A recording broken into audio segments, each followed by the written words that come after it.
Hello everyone. This is my first time, so don't hurt me. So a little bit about me, right? So my name's Carlos. That's my name and surname. Those two bits, not my middle name. I'm from South America originally, so I've been around the world for a bit. I've been developing professionally since about 2002.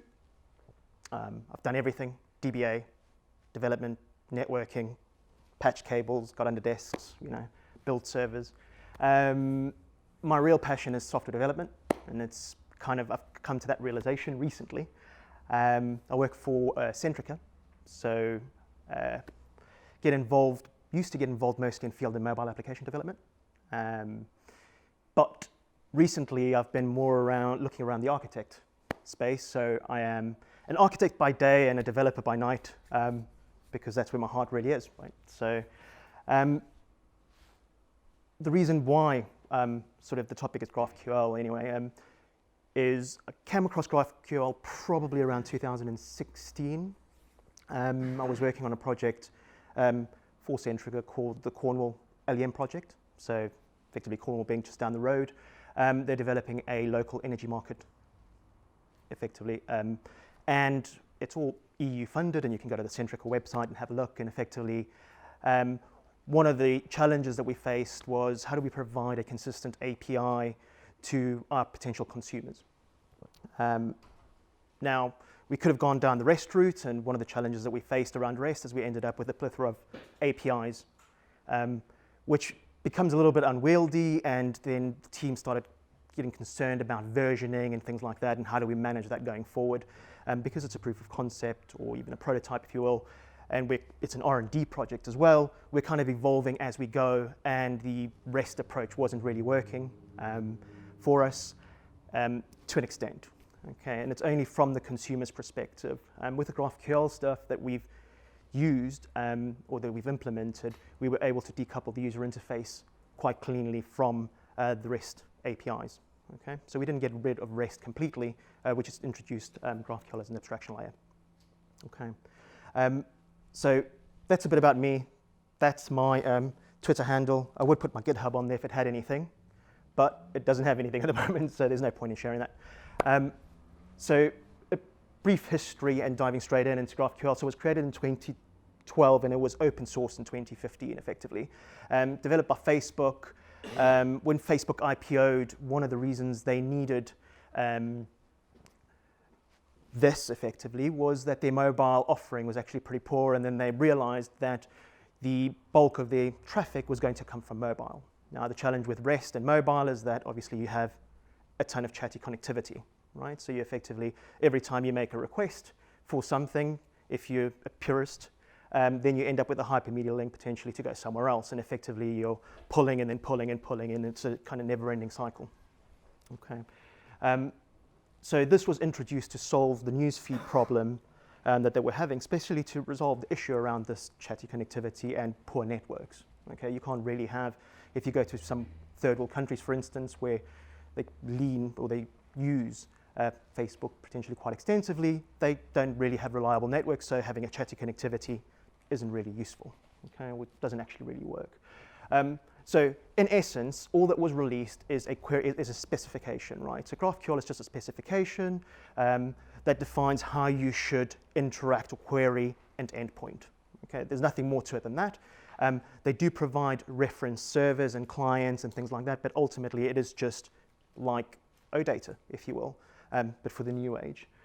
Okay. It is an alternative to REST, although we found that depending on how you work, you tend to combine both. Some people struggle with some concepts in REST or in GraphQL, and ideally they're more familiar with REST, so you kind of tend to decide how you want to pick your battles. You can combine both. It's not a sort of be-all and end-all. We found, for instance, that using it for people are quite familiar with the put and post actions. So from that perspective, if you're doing commits and things like that, people understand that concept, so therefore it's easier for them to use that. In GraphQL, it's slightly different, and it might be a little bit jarring. Typically, when you do an update or an insert as well, you're only really doing one thing, and you're not sort of ending up in a situation where you're pulling multiple links from various places. So from that perspective, it kind of makes sense to mix the two. So a hybrid approach is quite balanced.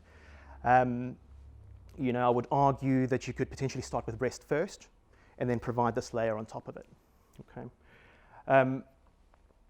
So as I say, it was developed and open source by Facebook, and it's declarative in its nature in terms of how the client receives that data. So the client, this effectively puts the client in control, so it opens up a whole world of possibilities from an API perspective.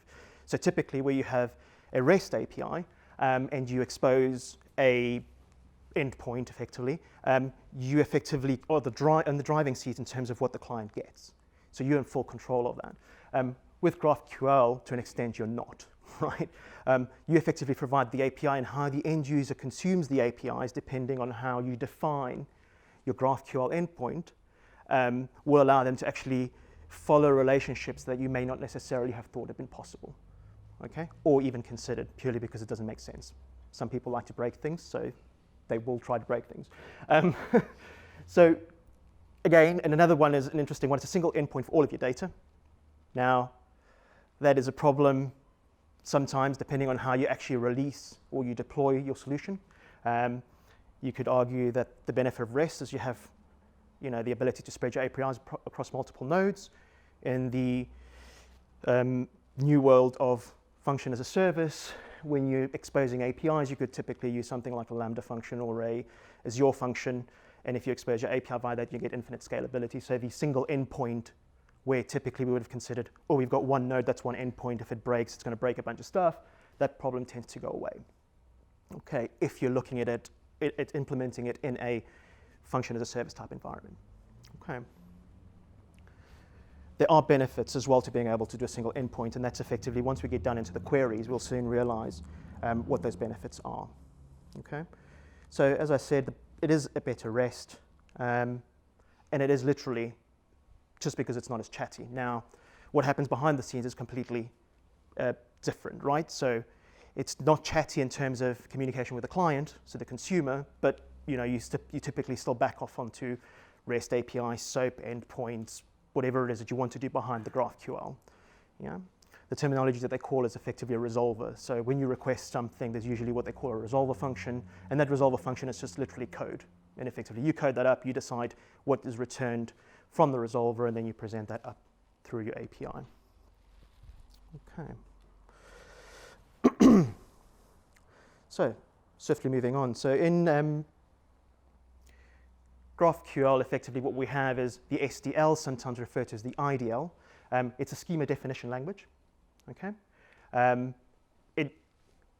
In essence, it's effectively like a JavaScript file. It looks a bit like JavaScript, not quite, but it's got some of the semantics. Okay, so it's got curly bracket syntax and things like that.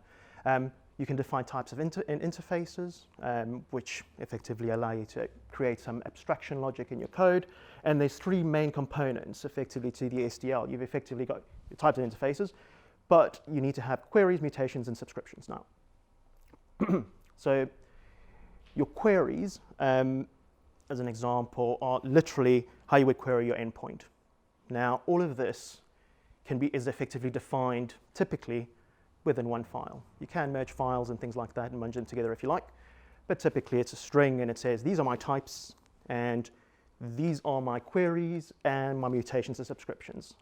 Mutations is obviously what performs the create, update, and delete operations. Okay. Again, nothing is given to you because all they've delivered is a schema, right? So you're effectively having to wire this up for yourself, but there are frameworks that assist you with the heavy lifting. Okay. Subscriptions is an interesting one, so that's kind of obvious. If you're doing a pub/sub type mechanism, effectively you use a subscription to listen for entities being added or modified against the GraphQL endpoint. It's a bit of a challenge there. If you go function as a service, wiring that up is challenging, right? So because function as a service doesn't maintain state, and you don't actually have a physical server available to you all the time, you have a little bit of a problem when you're trying to establish a WebSocket connection all the way back to the client. Okay. Now, there are ways to do this. If you want to go down that approach where you're doing subscription, if you need subscription and it's function as a service, you either handle that yourself, or you can use an AWS framework called AppSync. So AppSync will allow you to do subscriptions in AWS the AWS way. So to you, it's effectively you're interfacing with GraphQL, but it's actually done behind the scenes with a bunch of other weird and wonderful goodness. So can you give me an example of, so you talked about an API. Yes. Can you give me a concrete example of what you'd use it for? So for example, supplying to-do lists to an app to know. Yeah, absolutely. And yes, right. So for instance, if we take the Facebook example, supplying the newsfeed effectively to a client application, that would be done obviously through a query. And that mechanism is effectively to be done, allows you to actually traverse that entire list, and as well as all its relationships, right, in a simple way. So typically what would happen, as an example, if I had an article or a news item that appears on my Facebook wall, that link could then effectively point to a news article on somebody else's wall, and effectively you could go down the chain and end up 3 or 4 pages down, and you keep going effectively. If you follow all that, if you want to follow all that information, you're effectively making all those multiple calls to the REST endpoint. So you're saying, get me this, get me this, get me this, get me this, and you end up calling 3 or 4 things. That still happens, right? But it happens behind the scenes. So in GraphQL, typically what you would say is effectively, get me my news feed, and within my news feed, I would like, for instance, all the related news feeds, and it's effectively one query. So what you get back is a JSON structure with the specific thing that you requested, as well as any other sort of nested items that you've also requested. So you're fully in control as a developer. You're actually fully in control to such an extent that if the underlying GraphQL changes for whatever reason, so the GraphQL schema gets redefined and they decide to change a field, they shouldn't. But if they do, you've actually got control from your client side to go in there and rename that field as part of your query. So you can actually say, okay, I would like to retrieve this person's first name, but I don't want to call it first name, I want to call it something else. And then the JSON payload will return it to you in the sort of the format that you requested. Okay. So when you do a query as well, you can actually group things together. For instance, so say for instance you want to, you have different types of notes with different types of importance in your app, right? So you've made a task list, and you've got priority 1, priority 2, priority 3. So you make a request. You can use GraphQL to effectively say, based on a condition, to group those elements into priority 1 requests, not really important, and just a normal run-of-the-mill type task. Does that make sense? Right? So it's not actually about querying a graph database. No, absolutely not. It's just a language to query anything.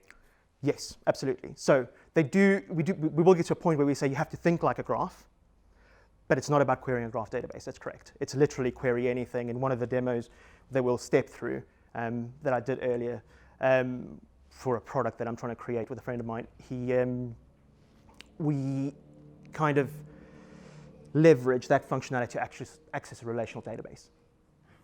Yep. So there's some framework that does the heavy lifting for us, and effectively what it does is it creates a GraphQL ORM on top of your relational database, to the point that it'll actually, based on your schema, it'll emit the entities into the database for you, so it'll actually create the database and everything. Okay, so you're effectively doing entity framework code first. Okay. And then the mutations are obviously the same thing. So it's an abstraction layer again. You can do it on top of REST. You can do it on top of a relational database, depending on the framework that you're using. And effectively, that takes care of your CRUD operations, apart from the read, obviously, CUD, if you will.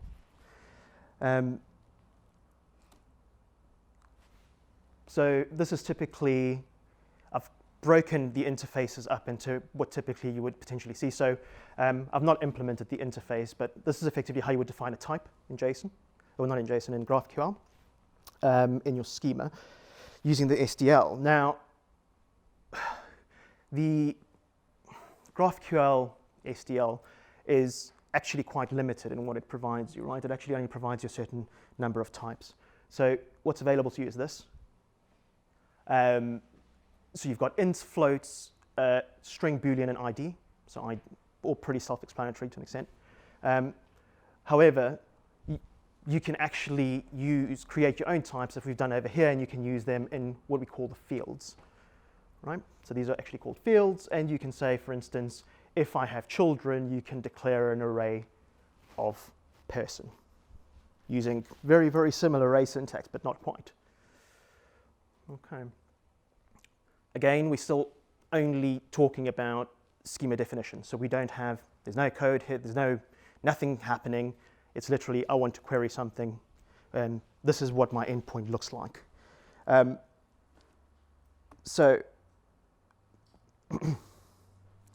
this is what a typical query would look like. So assuming we've defined an endpoint, a GraphQL method called allPersons, we effectively query like this. So this is post, right? Just a post request. There's no magic to it. You can use libraries from the client side. Apollo is a particularly world-renowned one, if you will. You don't need to. In the projects that I've worked on in the past, we haven't, purely because it doesn't kind of line up with expectations. So what we were trying to do was find an easy way of doing a query against a GraphQL backend without having to know GraphQL. That's what we were expecting to do from the client side. We never really got there, and it always ends up being a string, so it's kind of easy to just compose a string yourself and send it across the wire, and then you've got full control. Obviously, the string composition is interesting, so you just need to make sure that everything's in a lineup for you.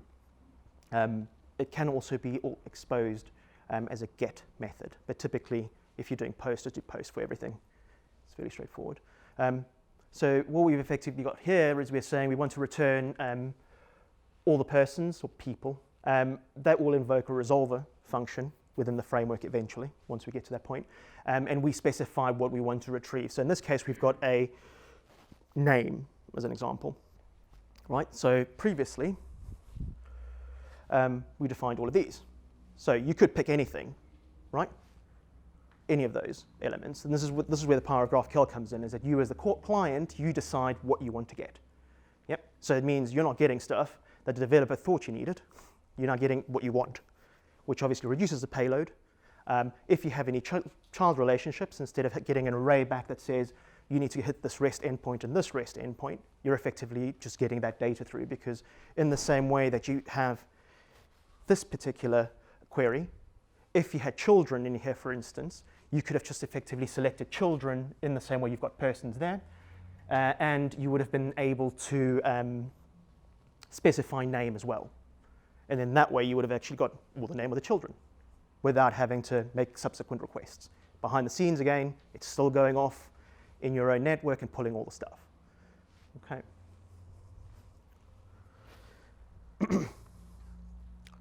So, just some terminology: root field, payload, from a query perspective. Okay. So if you see a root field anywhere, they're referring to that, and that's effectively what we call the payload. Okay. The payload is under your control. You effectively choose what you want. The end result of your query is that. Okay. So returns JSON, so it's not problematic. The query is slightly JSON-like, but not quite. So your all persons returns an array, and then because we've selected name, we can get 2 people out of it. Right? Typically, the results are always like this. It's effectively your root field, and then your selected payload. Okay.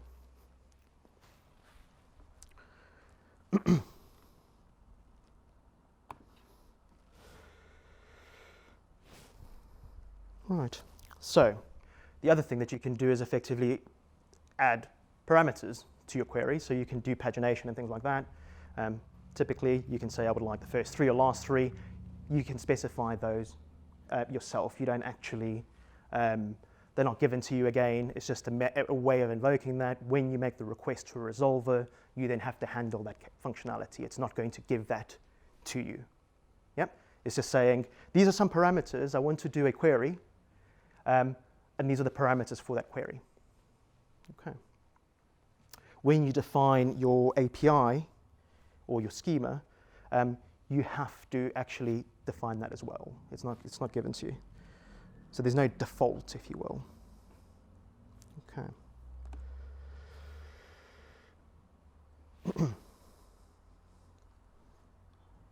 So this is another concept within this called a fragment, right? We still have a query. A fragment is basically how we would like a way of sharing how we would like the data to be returned, right? Obviously, all the types have to be the same. So because we've got a type of person that is being returned from the query, both of these queries, return person, that one's got a parameter that says I want the first 3 elements. Yep. Because they're both type person, it's going to obviously return the name for both. And this is what I was saying to you about aliases, where you can say, for instance, I'll get a payload that says these are all of the elements and these are the first 3, and it'll actually separate them out. You can do that for individual elements, so, or for individual fields, if you will. So if you wanted to, for instance, change name to nickname, you effectively say nickname : name, and it would rename that. So your payload, when it's returned, you've effectively got nickname as the value that you're looking for, which is really good if you're potentially moving from an API. For instance, if some interesting reason you connected to Twitter, and now you want to go via this weird GraphQL API that somebody else has developed, but you don't really want to change all the references that you've got in your user interface to all these objects, you can effectively use aliasing to resolve that problem. So your user interface can remain the same if you're binding to specific fields or properties. Okay. Right. Talked about alias and fragments. And variables and directives. I won't go too much into detail about variables. I don't really actually use them much because effectively if you're doing a query, you can just compose on the fly. What it allows you to do is effectively to set variables in your query and effectively have variables down here that you can submit as part of your query. So you can do a bit like binding, if you will, on the fly.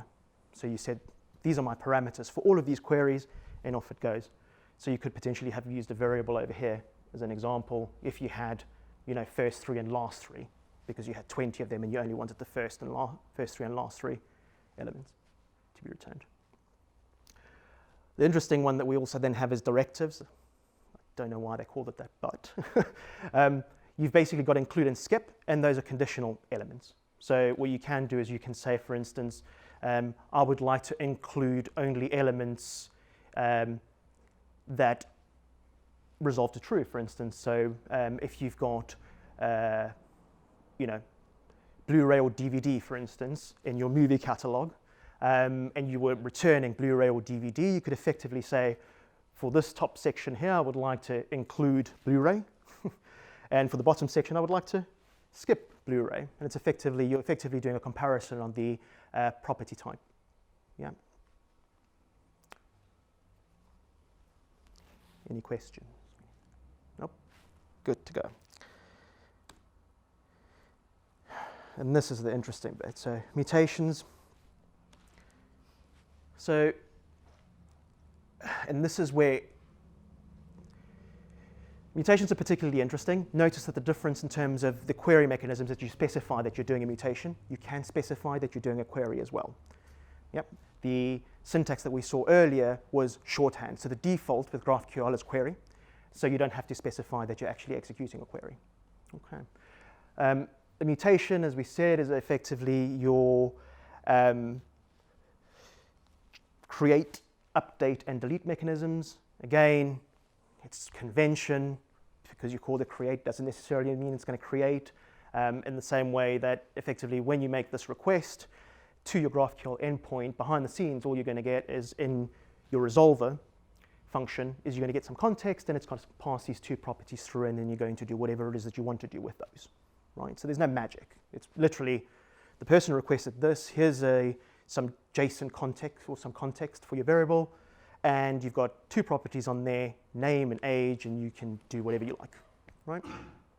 So if you wanted to do an update operation, similar kind of functionality, you'd typically include an ID, and if you wanted to delete, you do the ID with nothing else. The important thing to note is you've still got a payload over here.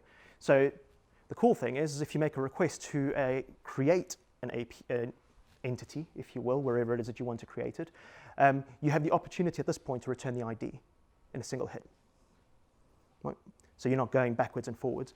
You could extend that and say, refresh all of my data. So you could have pulled, if you had create person or you had update person and you change that person's name because, I don't know, you wanted to, you could return that person and then also include the children. So effectively, this point here is doing a query alongside doing the actual mutation as well. So you can do a retrieve operation and a sort of create operation at the same time. Again, the whole point behind it is reducing network round trips, keeping the payload low, and effectively just reducing data transfer on the whole.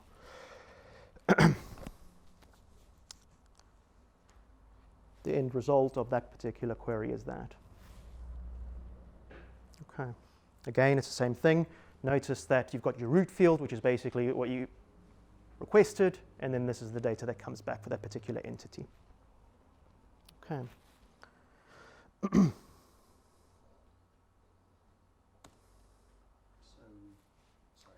Absolutely. Create person the root field or the payload? That's the root field.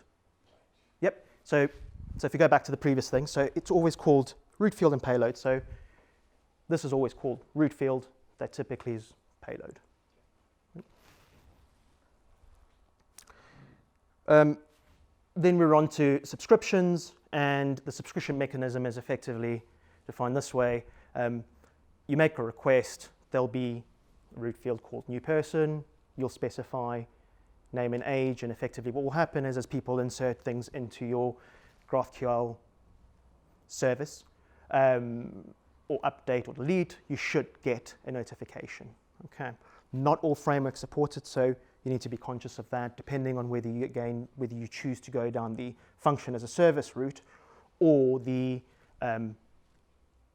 container route. You obviously have to handle things differently. Okay.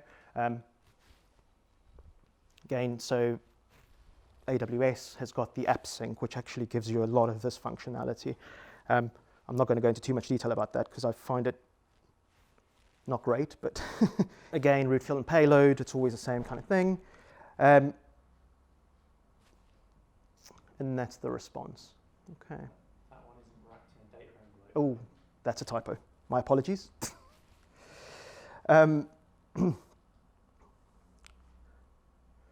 Right.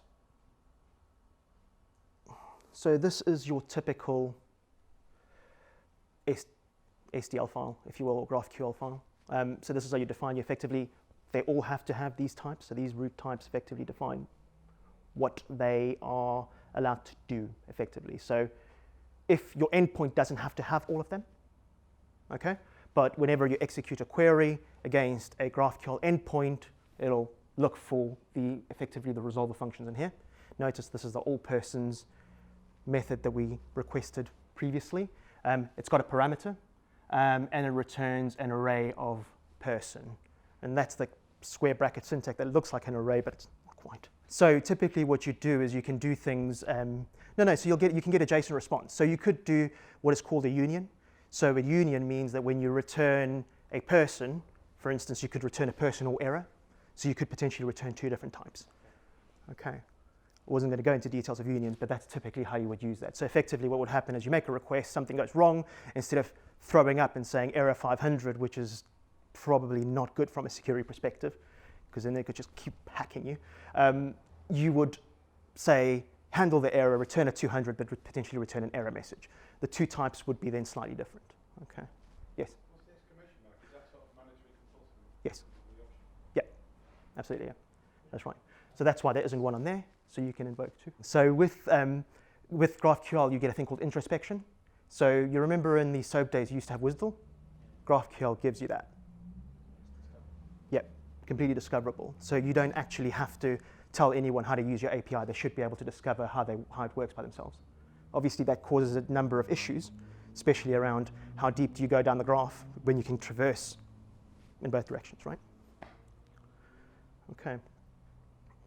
So create person, obviously we need a name and a string, and it returns a person. And then we have the subscription for new person. And then we've got the person type, which is what we're using up here. That looks slightly different to the other one, but it kind of highlights the point. Okay. This would typically be in a string, and you would use some GraphQL heavy lifting frameworks to convert this or to map this into something that you could execute. Okay, and that's effectively what will turn this into resolvers. Now, depending on the framework that you use, you may or may not do more heavy lifting than you would like. So if we start talking about frameworks as an example, the default or the starting point for most things is what Facebook released. So it's GraphQL JS, and then their GraphQL server implementation. It doesn't do very much heavy lifting for you, so you have to do a lot of stuff yourself. There is a tool, or a package called GraphQL Tools that does help you with the heavy lifting, and we'll go into some of that detail later on. Okay. So, we're at the point now where we're going to start talking about sort of best practices for your schema, right? So naming matters, don't rename everything, okay? There's no versioning, right? So where we typically in REST, and you can version, but typically you don't. So where in REST you could just say, I've released a new version of my API, here's my new fields. That kind of goes away with this. This is about creating an API that you can evolve constantly. Yep, it has its benefits, it also has its drawbacks, right? Don't think endpoints, think graph. So just assume that everybody's going to traverse your graph as much as they want, right? And that obviously creates challenges in terms of, endless looping, for example, where you could end up potentially blowing the memory out of your Lambda function or your Azure function if you've consumed too much in your stack. So you could potentially end up with Stack Overflow exceptions. Describe the data, not the view, right? And that's kind of linked into that. So typically, what people would do historically, obviously, and I say historically, is you would say, you've got your view model, this is my view, I want to make my view model represent my view. That goes away. You need to see things from the consumer. It's not about you dictating how your consumer will use your API, it's about understanding what they could potentially do. Yep. So you have to always consider what is it that I'm trying to build for. Always do it based on a requirement. Don't try to come up with things yourself, because you've got an evolving API that doesn't really require versioning. You can constantly evolve. So from a starting point, you can say, this is what it looks like now, and then decide a week later, because a new requirements come in, that you want to add an additional field. And provided you don't change the existing fields, then you've got no breaking changes, unless you've introduced a bug to your code. GraphQL is thin, right? It doesn't actually do very much. And enterprise type things like authentication and authorization is not part of the GraphQL spec, right? So you have to handle that yourself. And there's do's and don'ts about how you should do it. It's mostly a pragmatic approach, how you want to do it. And we'll talk about that in a while as well. Hiding the implementation details, right? Don't show people your database effectively. That's what that boils down to. Don't expose an API that's tightly coupled to your database, so that when you make database changes, you end up with changes all the way up the stack. Okay. Focus more on domain models and try to abstract that. These are just normal practices, right? This is not anything, shouldn't be anything new. It's mostly to reduce coupling. Okay. When building your API, do consider who your consumer is, but obviously don't restrict it to specific client type. Yeah? So don't think, oh, this is only going to work, this only has to work for React, so therefore my API need to make sure that it's React compliant. If you use the heavy lifting frameworks, you don't have to worry about that. But typically, just make sure you're thinking more about, it could be on a desktop, it could be on a mobile, it could be, on a telly, if you want. And consider those potential use cases based on that one specific problem. Okay, and it's mostly around not restricting the amount of data you can actually share with your consumer, purely because the consumer is in control of what they want to get. So you could actually give them everything and then let them decide. Okay.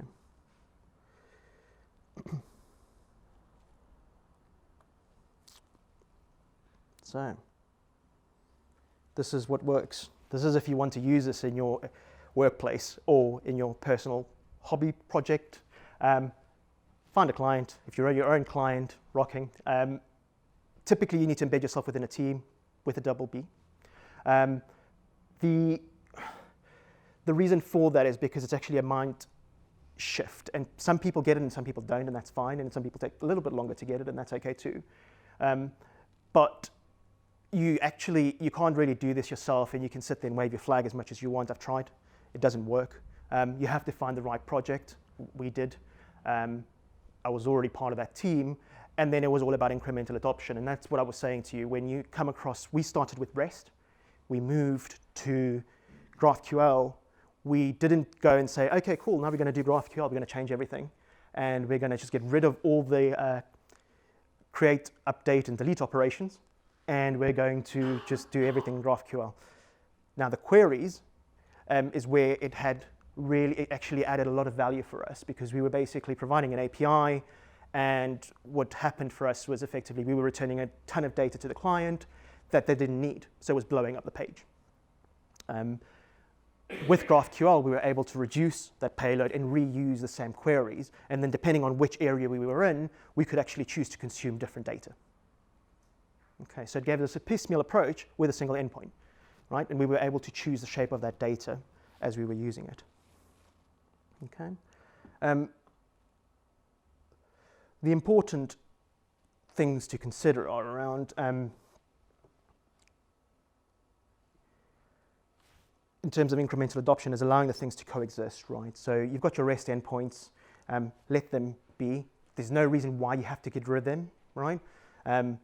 We found scenarios, we've left ours intact as well. So we've got REST endpoints, GraphQL endpoints, and the mutations as well as part of those GraphQL endpoints. We typically prefer people to use the GraphQL, but we haven't basically disenfranchised an entire community, if you will. The reason we needed to provide APIs to third parties. So our preference is for them to use GraphQL because it's a richer set and there's less load for us from a connection perspective. But allow people to decide how they want to use it. And if you started with REST, there's no reason to decommission it. Over time, you'll have to deprecate it because you can't effectively continue to maintain both, right? And you ideally want to have a single source, single entry point from a security perspective. It kind of keeps your security tighter that way. Okay. Now, typical use cases. So GraphQL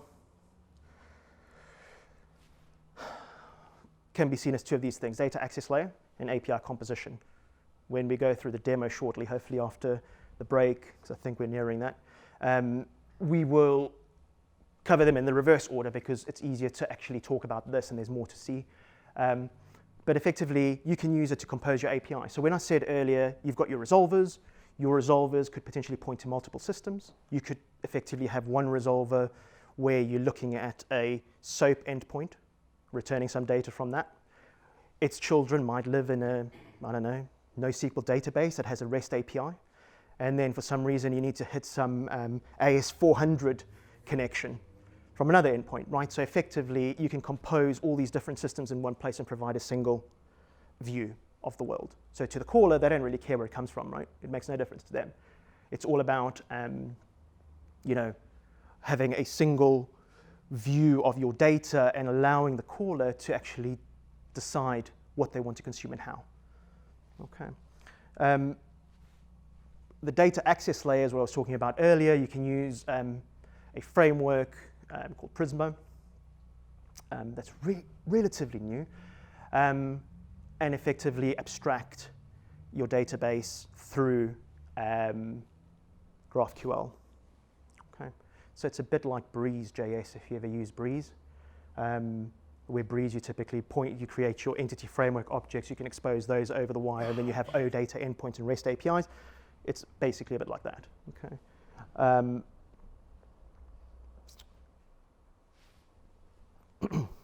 The other use cases that I have not mentioned here, and it's because they're not specific around how you should use GraphQL. It's more around what is actually being done, and I call it headless X, right? So headless is probably where we're heading. I don't know if you're familiar with the term.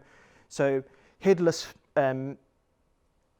CMS, for instance, is typically where you would have a backend where you, for instance, WordPress as an example. You've got a bunch of posts. You might have a backend administration system where you go in and you're quite happy to do your posts, but you want a really fancy UI. You don't really want to be tied into WordPress. With a headless type approach, effectively what you're saying is I might have a backend for administration and creation operations, but you put the control of building the user interface in somebody else's hands or your own. Okay? So then you've got full control over what your user interface looks like and how it interacts with the various APIs. Okay. And there is actually a headless CMS, so I'm not too sure what the name is. It might be Graph CMS, maybe. And they have effectively done that. There's a service, you go there and you pay X amount of money or whatever, you create your backend and it exposes GraphQL content for you, and then you build your UI as you see fit. I think the whole point behind this is to actually avoid HTTP status codes. I think they're trying to move away from that. There's no reason why you can't do it, right? The response code, you're in full control of the response codes, potentially from your resolver. So you could return whatever you wanted. So if you're more comfortable doing it that way, then that's fine. If you want to do, I can see potential use case where you're doing access denied and things like that. You might want to do that. Yeah, you could use the codes if you wanted to. Typically, we've never had to. So the APIs that we've built all return 200, and they'll return a rich error message depending what has actually happened. The reason for that is because you don't want the error message thing, to an extent, from my perspective, becomes an attack vector. So, for instance, if somebody works out that they can sort of send you down this rabbit hole of returning invalid error messages, it could potentially hit you really, really hard all the time. But then the same thing could be said about the 200s. Personally, the messages that we send up to the user interface tend to be all status code okay. So. And that sort of convention is 200. Yeah, that seems to be what's typically used. I've not seen anywhere where they say rely on error codes. It's mostly, and even where they've got examples around how you return messages or errors to the user interface, return them with a 200 potentially. Okay, but it's up to you, right? It's whatever makes you feel comfortable. I always find it interesting with best practices and recommendations and things like that, because it's all about productivity. If one way is going to make you more productive, go use that. There's no, as long as it's easily understood. So don't, if you're convoluting, making things complicated, and for whatever reason, and it makes it difficult to understand, then that becomes a problem. The other thing you need to consider is the moment you start using status codes, you need to start telling your end users why. Yep. So that the user interface that you use to explore your APIs, that kind of starts to fall short because it's expecting 200 returns all the time. So if you send an error back and there's a problem, then obviously you're going to have to tell the users when this happens, this is why. But it makes it less rich from an end user perspective because they're expecting something to be returned that isn't. Okay. You can't stop handling all the error codes. If you have no network connectivity, you're going to get some form of error code anyway. We were here, we're not here. Right, so I'll probably sit down for the most of this part. So as I said before, I kind of look at GraphQL as a ORM to an extent, data access layer, if you will, and an API composition engine, right? So what we have here is Prisma. So Prisma is relatively new. The website's prisma.io. It is all JavaScript. And this is what actually provides a veneer on top of a relational database. Currently they support MySQL and PostgreSQL. If you're a Cosmos DB fan, obviously you can just pick a type. They're looking to implement MongoDB in the future and potentially Cassandra as well. And effectively, what that gives you is obviously the flexibility to be able to say, I need my data, and it comes from these various endpoints. and you do it all in GraphQL. Yep. So there's no reason, there's nothing to stop you from creating this layer and then putting another GraphQL veneer in front of it that provides you with the domain objects. Yeah? So effectively, you can build GraphQL with the client within your GraphQL server to then further, return the GraphQL up. Especially if some of the fields are the same, you might want to do that. Don't recommend keeping the fields the same, obviously, for various reasons, but that is an option. Okay, so as I say, Prisma is relatively new. They do a lot of things. So Prisma is effectively, I believe, the company or the organization that builds the product as well, and it also builds this thing called Prisma Playground. Now, when you roll a GraphQL server, if you will, there's two components to it. There's effectively the GraphQL endpoint, and then there's a user interface that was built, very lightweight, called GraphQL. That's what helps you with the introspection, right? So as we spoke before, the GraphQL endpoint will typically describe itself to you if you invoke the schema type query, and you can actually query that as you would any other GraphQL object or any other GraphQL type. So what Prisma has done is they've taken GraphQL, which wasn't really user-friendly. It kind of coupled your endpoint to your user interface specifically to that endpoint for introspection. The Prisma Playground allows you to actually query multiple endpoints, if you will. So you can actually query multiple GraphQL endpoints from the same user interface. If you don't want to roll it on your local machine, you can use graphqlbin.com. That provides you with a user interface because everything you're doing is from the client side. So you're composing your GraphQL endpoint, your GraphQL queries from the client. Effectively, it doesn't matter whether it's local host or whether it's remote, right? So you can actually point the GraphQL bin to your local test environment, if you will. Okay. So GraphQL, Prisma, I use VMs mostly for my development. It is a Linux one. It isn't Linux specific. The demos I'm going to show you are Node.js, but you can create GraphQL servers using .NET. There's various libraries. If you fancy Scala, you can have a bit of that as well. It's entirely up to you. Obviously, they all respond in the same GraphQL syntax, even though the client is kind of is Prisma Playground and is designed by the Prisma team. The client works with everything. You don't actually have to, use Prisma as the backend service, right? Okay, so to get things going, what I'll do is I'll show you this particular thing that I built, where it's basically just a collection of apps. The introspection is really good. Effectively, the user interface, the playground allows you to actually use IntelliSense. So you control space, and it tells you what's in there, right? If you go over here, you've got a schema. This is effectively what's defined by your GraphQL SDL. Prisma, in this instance, we're hitting a Prisma endpoint, so it's provisioned a bunch of stuff that I didn't have to do. So what Prisma has done for me in this instance, with some very, very lots of heavy lifting, is actually provisioned all of the resolvers for me. So now if you go back where we speak about a resolver is effectively when I make a request, what actually goes off and fetches that on my behalf, right?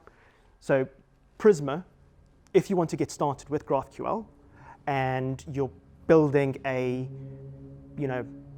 CRUD type system, it's an easy entry point, purely because it does do the heavy lifting for you. You literally specify your type definition, and I'll show you that, how that's done, and you literally execute a function. It uses Docker by default, so familiarity with Docker is useful, although not necessary.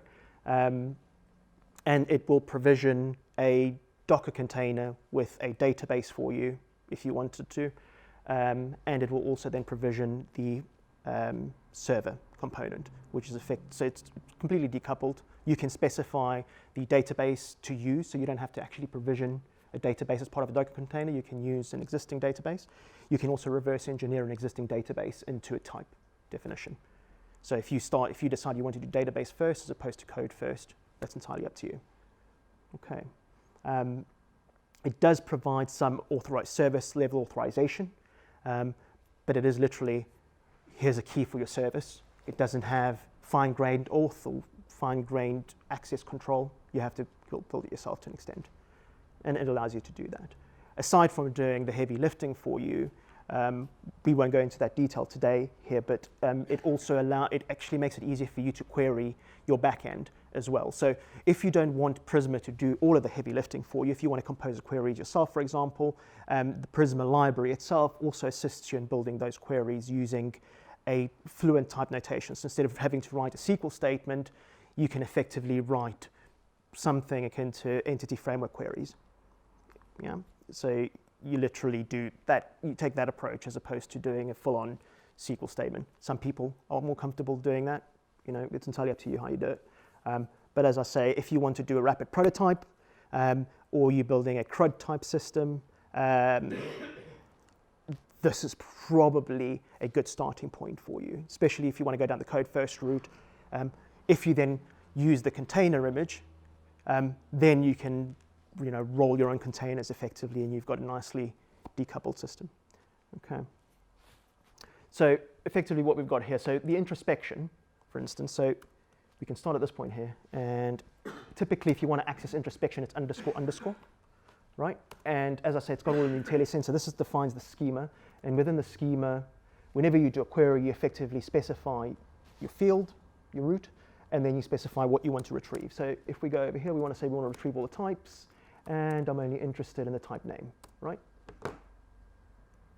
And then we hit play, and then it returns all the types that I've defined in my system. Now, notice there's things here, because this is Prisma, they've got app create input, app previous values. Those are actually provisioned by Prisma itself as part of the heavy lifting. You can do this yourself, but Prisma does do a lot of it for you. So if you're using Prisma, you probably want to go down this route just to keep things simple to start off with. You don't really want to get knee deep into writing your own things. And we will discuss how you could actually roll your own to an extent that backs, so roll your own effectively GraphQL service that backs onto a REST API. Okay, and there's code snippets that I'll show you. I won't actually code it. I'll just go through the code and I'll kind of explain to you what it's doing. Is there a syntax to just tell it to return all the fields of each type? No, I don't think so. I think you have to specify what it is that you want. If you try to not specify anything, it actually just breaks. Yeah. So that's the thing. It's about the consumer being in control of the data that's being returned. So you want to specify. You want to be specific. I know in some cases you don't want to be specific. You just want to get me everything, but no. Okay. Not that I'm aware of anyway. If you do find out, let me know.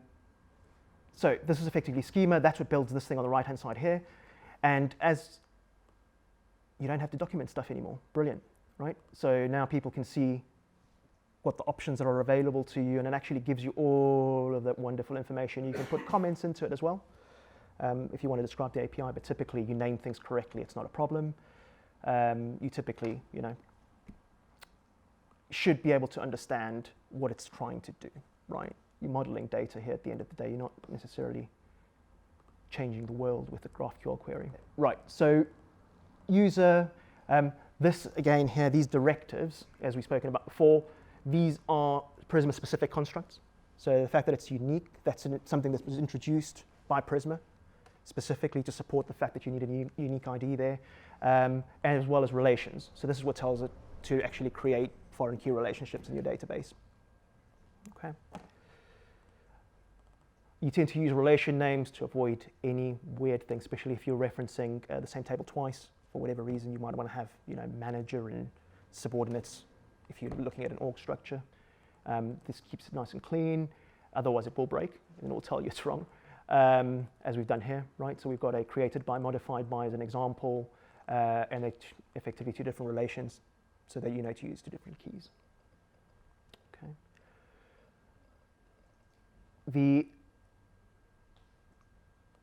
So if you look at Prisma YAML, so everything is kind of, if you're not familiar with YAML, it's just any file in Windows days, right? And all it is a bunch of key value pairs, and it's typically used for configuration. It seems to be popular. It seems to be a little bit more popular than JSON, and JSON used to be all the rage. So if we look at the, whoa, hang on. Where is my code? There's my data model. So, or config, right? No code. So this is a service secret. If we wanted to kind of restrict things to a specific, to sort of secure the request. I'm not using it at the moment, so wouldn't worry too much about that. We specified a database in the Docker Compose. Because we're doing a Prisma config and effectively the container that we're pulling is Prisma aware, that will effectively wire up the Prisma for me. So there should be an index.js here that I am not seeing, which is unusual.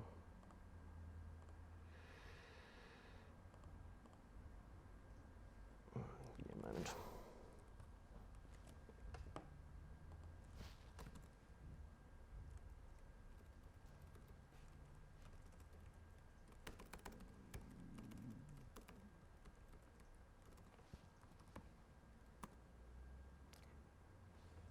Prisma deploy.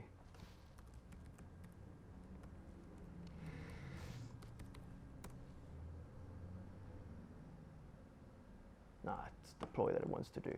So the reason, so the JSON file, so when we spoke earlier, we said effectively that the entry point is an index.js. When we build the container, that effectively gets compiled and put onto the container itself. Yep. So this is all you do to actually get your Prisma endpoint to work. So there's 3 files. You've got your GraphQL endpoint, you've got your Docker Compose, and then you're away. Yep.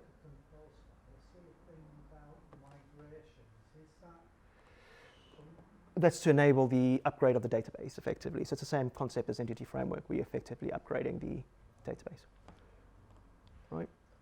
So when we did a Docker deploy, it'll update my container. This is just a Docker Compose file, exposing some ports. This is telling the Prisma thing to actually install PostgreSQL, and then a username and password for that, so that it wires everything up. And the Prisma.yaml there is obviously telling me that the data model is stored in here, and the endpoint that I want to serve is here. Yep. So, no code, right? We've only defined schema, and it's created all the stuff. So, what does it give us? And this is why it's actually quite useful, because it actually gives us a ton of stuff. So, if we go over here, we've got an app, and that's a name. If we close this and I run that, I get an error. Brilliant. Your token is invalid. Right. This is now where I'm going to get a bug problem on it. Right, so let's go here, save that, and apps, let's go there again, and pick name. Okay, execute, bam. Right, so I've got no apps at this moment in time, right? Now, all I've done is defined a type. Now I'm going to do a mutation. So in my app, for instance, I will say I want to create a mutation, so we start off over here, mutation. And again, this is the beauty of introspection. We can go create app. That's all provisioned for me. I didn't have to do anything. I want to specify a name. I'm hoping that I don't have to put in tons and tons of things, actually. Let's create a user. It might be easier.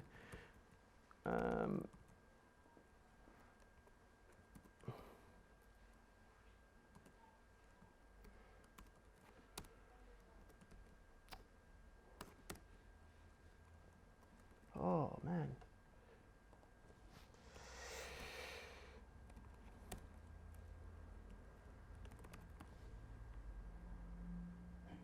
What is going on with my demo today?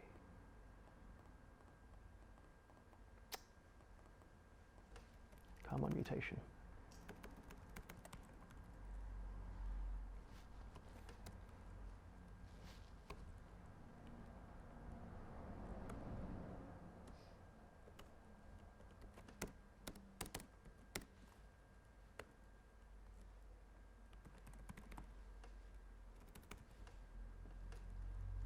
And the error is for some reason not being displayed, which is not great.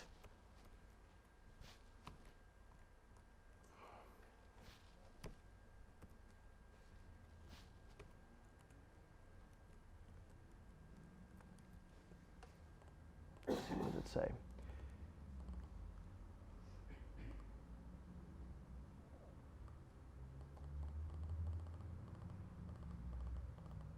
Create user. So what is it saying? Argument data, expected type, user created input but got name. Organization. Okay, so it gives you some information as to what's actually gone wrong here. So it's saying it's missing organization. So if we go organization,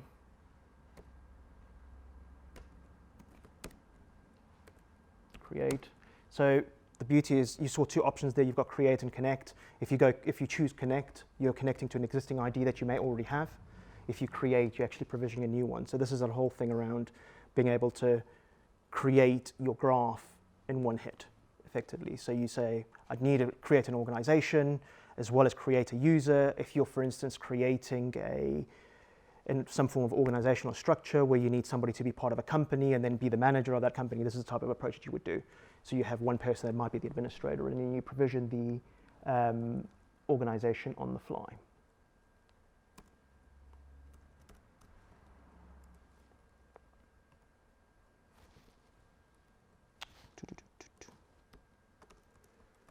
And then the create.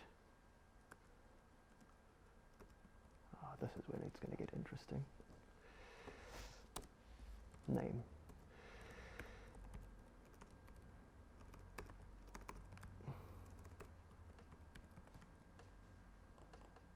And I'm going to hit this again. It's going to tell me some other stuff.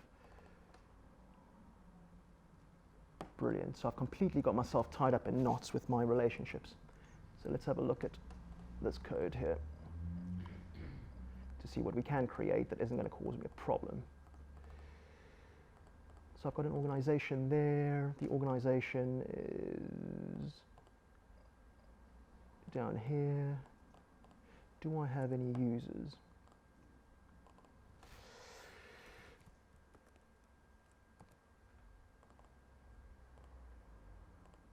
I'm hopeful. Token is invalid again, so reload that.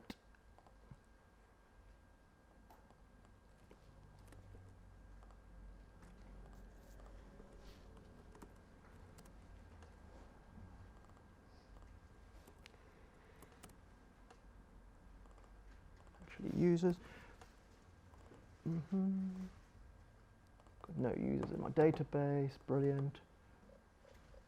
How do I create a user without an organization? And don't you get yourself stuck there? Because in order to create a user, you need an organization. It must be created by somebody. Yep, exactly. So because I've got the not null there, I've basically tied up myself in knots, right? And that is a problem that I've created for my own doom. Brilliant. Right, let's see what I can do here. Maybe I can just recreate this container. So if I remove the need for an organization as an example for a user, go here.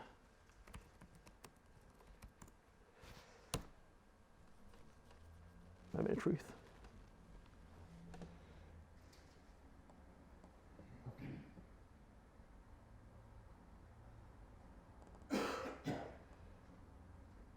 Right, it's expecting a secret for the cluster.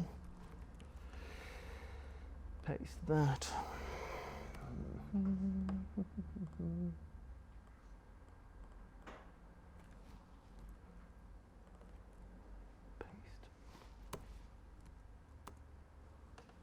That one or the other one.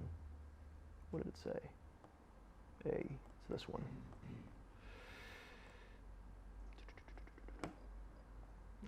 master secret. Wrong secret.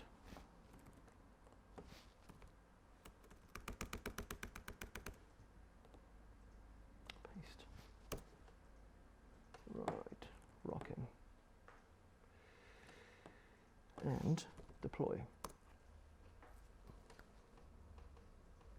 Rockin'. So it's updated my database, theoretically. All right. So if I then go back over to this endpoint here, and I reload, if I look for users, I should not be able to pick organization anymore. Okay. So it's actually removed the entry from there altogether. Right. So if I now go and try to create the user, hopefully it'll work. Let's have a look. Mutation. Am I going to the same endpoint? Yeah.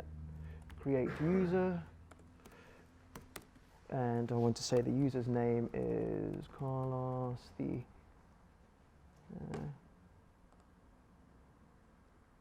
that.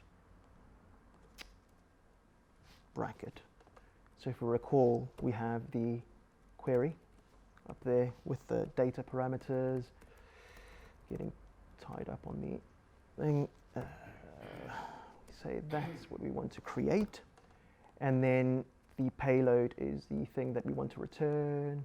So if we go back and say that's going to error, but that's because it's expecting an email that I don't have, potentially, then I specify what I want to return, and I want to return ID. And that one might. I don't think so, no, because it's all the case there. So I'll hit that to see what the hell that error is. Data expected. So we've got user, emails not null, so emails required. Again, all that wonderful introspection is helping us out. So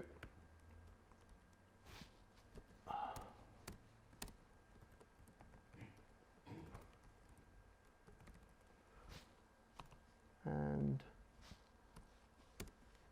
can go administrator. Is administrator required? No, that's not required. You'll notice at the bottom it tells you whether it's required or not as well, part of the introspection.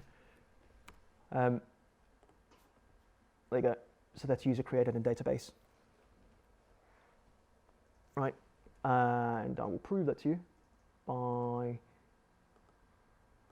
unfortunately the emails aren't unique as defined in my schema, so I can create the user with multiple emails numerous times, but if I go here and I do that, my token has expired again. So this is all, because GraphQL things tend to be short-lived, you shouldn't really face this problem when you actually execute this in prod.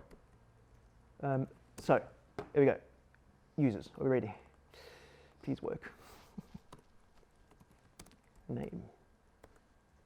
Oh. Right, now, so that's pretty awesome. What I want to do now is if I go back over here, and as I said before, these aren't unique, so I can hit this again, different ID, different ID, different ID, and over here I'll get a reload that. New token.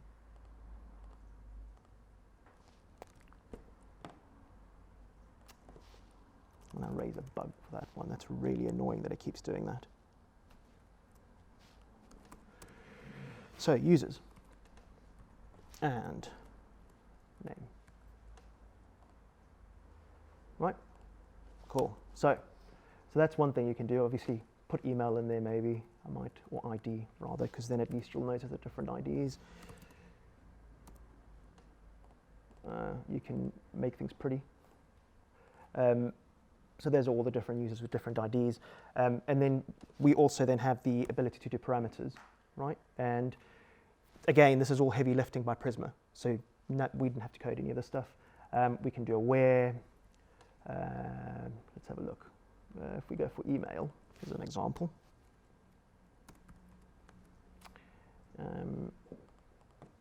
Where syntax is that?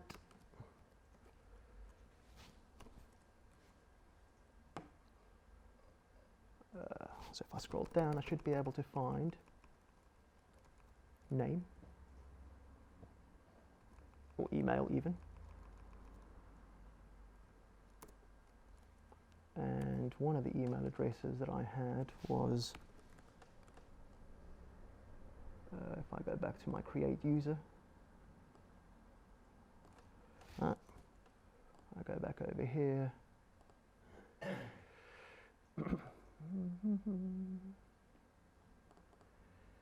Where is it gone? Did I just close a tab by mistake?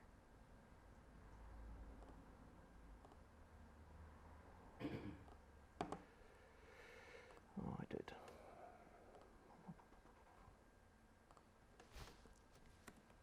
Let's use this one. Just check if that's returning stuff. Cool. Let's hit that again, make sure it's still returning stuff. Good. Okay, let's do the where clause, and then the where clause said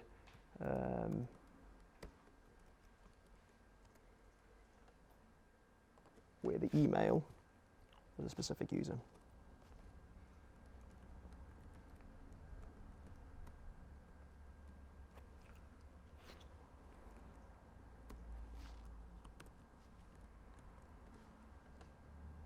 Now, let's go down here and then see if we can actually do that.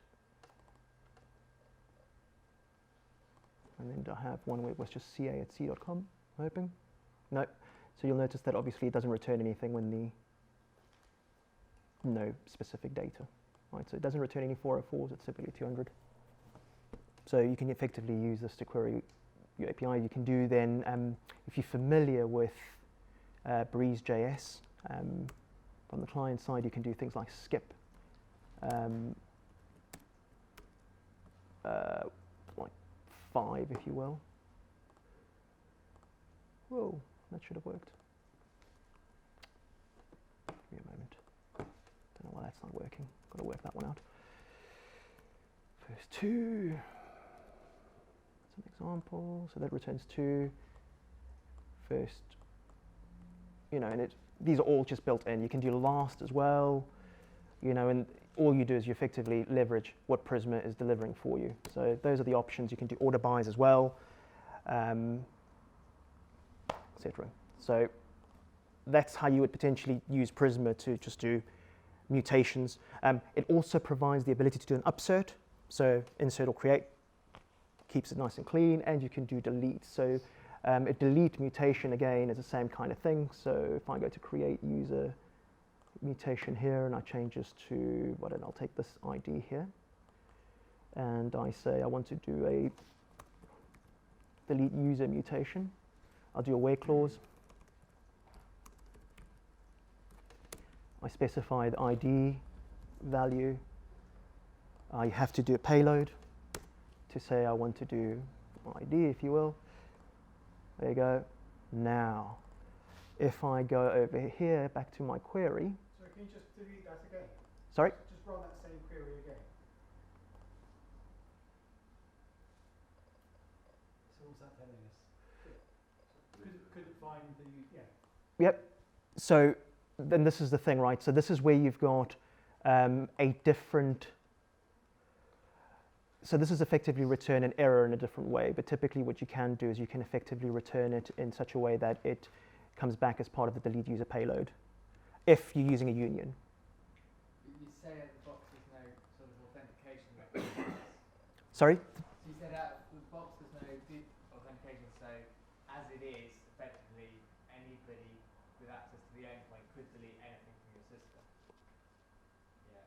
Yeah, that's the challenge, right? So you need to be careful. So you want to roll that stuff out yourself. They do have some authentication stuff that I haven't played with at the moment, and it's all based around OAuth, right? So it'll be a JWT token, and effectively you leverage that functionality. We rolled our own when we built our stuff. We didn't use Prisma, unfortunately. We didn't know about it, and we ended up cranking a bunch of REST APIs to deliver an ORM where this would have been really, really useful for us. Because our challenge was slightly different in that the APIs that we were exposing for the ORM, we weren't exposing to the cloud. So it wasn't a public-facing API, so we can control the security at a specific point. The cloud provider that we had, because we were using function as a service, we could use the mechanism, we could use their B2C identity provider to prevent users that didn't have an OAuth token issued by that provider from invoking the request. Yep. So typically what would happen is the API gateway that would sit in front of our function would reject based on the fact that the user didn't have an OAuth token. People will say, don't keep GraphQL thin and don't implement authorization. I say be pragmatic, right? You know, I think the way when we've implemented it, we rolled the authorization into the GraphQL endpoint, and we went as far as to include whitelisting as well. So when we presented the schema to the client, and you could probably extend this, and if you got a bit creative, you could make it so that depending on who you log in as, it would return what was available to you. We didn't. We basically presented the entire schema, and then based on your role, we would decide whether or not you could have that data. So you could request whatever you wanted, but if it wasn't the type of role that you're expecting, would basically trim that out from a security perspective, and we'd do that at the GraphQL layer. So that's kind of the idea. So effectively, you can bundle all of these things up. If we'd got the relationship right when we originally built it, you could have effectively gone, I'm my own parent, and effectively going down all the way down the tree and effectively go, get me my parent, get me my parent, get me my parent, and potentially ended up in a Stack Overflow. So the way they get around things like that is to actually limit the number of requests that you can do, or how far down the tree you can go. You can just do that using a counter. It's nothing too trivial, too complicated. The other thing that you'll want to consider as well is the caching, and Prisma will probably do some caching for you under the hood. If you roll your own with a GraphQL or Apollo server, for instance, you'll have to look after that yourself, but there's libraries that help you. Okay, so Mutations is probably one of the last things I want to show you. I wanted to show you have you got, do you mind staying for an extra 10 minutes so I can show you the 5, all right, just give me 5 minutes, I'll show you the last bit around. Make it 2, or 2 minutes. Right, so let's do so let's talk about mutations here. So we've deleted a user. Let's go back and try to create a user.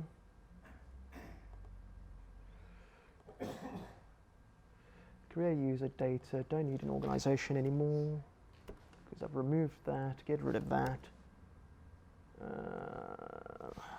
Get rid of that.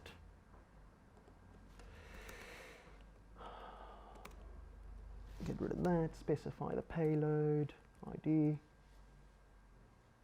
remove, I'll put those curly brackets the wrong around, and then that, are we good to go? Joe. Right, and then what I'll do over here, and again, this is Prisma doing the heavy lifting. You have a subscription, and I want to subscribe to users.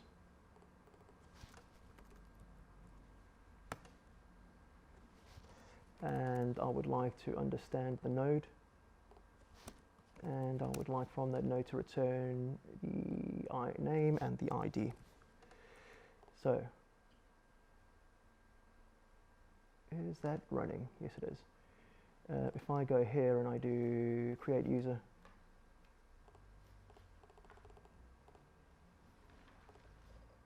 we effectively have the endpoint that's listening, and all the users are appearing, or should be appearing here. Let's clear that and try this again. Actually, I'm going to open this up in another tab.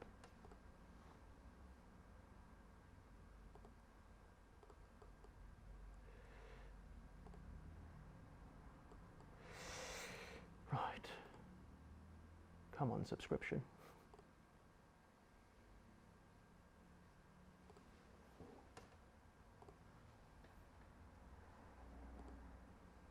That is so annoying.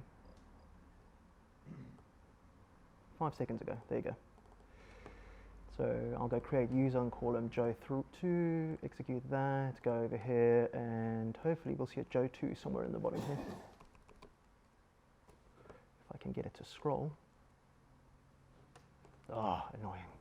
Right, okay, you get the point, right? Unfortunately, it didn't work as expected.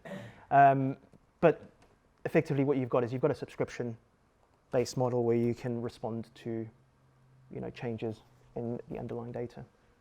Okay. Yep. Oh, there it is. Took nice and long.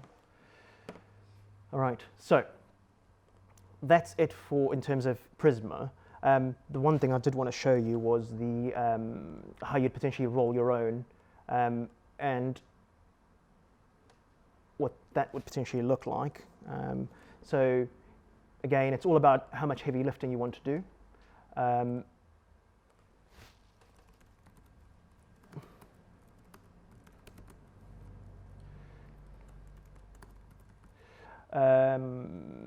I will show you the GraphQL version. So Swappy, anybody familiar with Swappy? So that's the Star Wars API. That's REST API that's available, right? And you can just query a bunch of stuff. That's Star Wars related. I don't think it's really rich, right? They use Babel typically. You don't have to. They do quite extensive amount of work here. So. And use Flow as well. So this is just the server being wired up using Express. I'm not going to go into details around the packages that are required. You can literally download the sample as well from GitHub. So what you want to be looking for is the type definition of your objects. So page down. So these are all the fields that you have. So these are all effectively a graph type with some resolvers. Yep. And this is super complicated. Oh, where are we with this? Okay. So this is making requests effectively to remote APIs, and because I don't have Babel, it's all going wrong.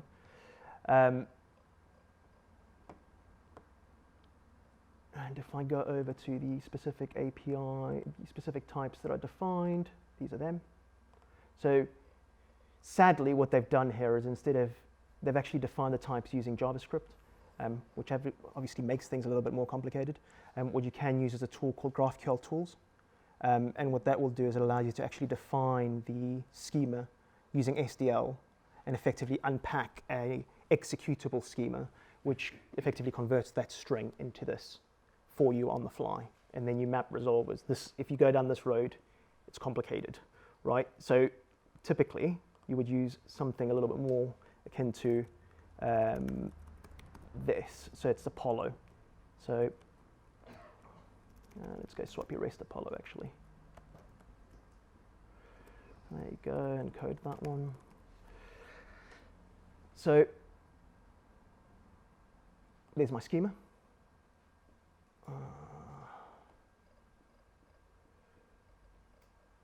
Bit up defined. Again, they've gone down the route of creating the stuff using JavaScript. Okay, and you should have resolvers somewhere in here. So this is fetch page of type. Let's have a look. Where are the resolvers? This is the wrong code. This is all going horribly wrong now. I actually wanted to show you the demo that I had for you. Actually shows you using the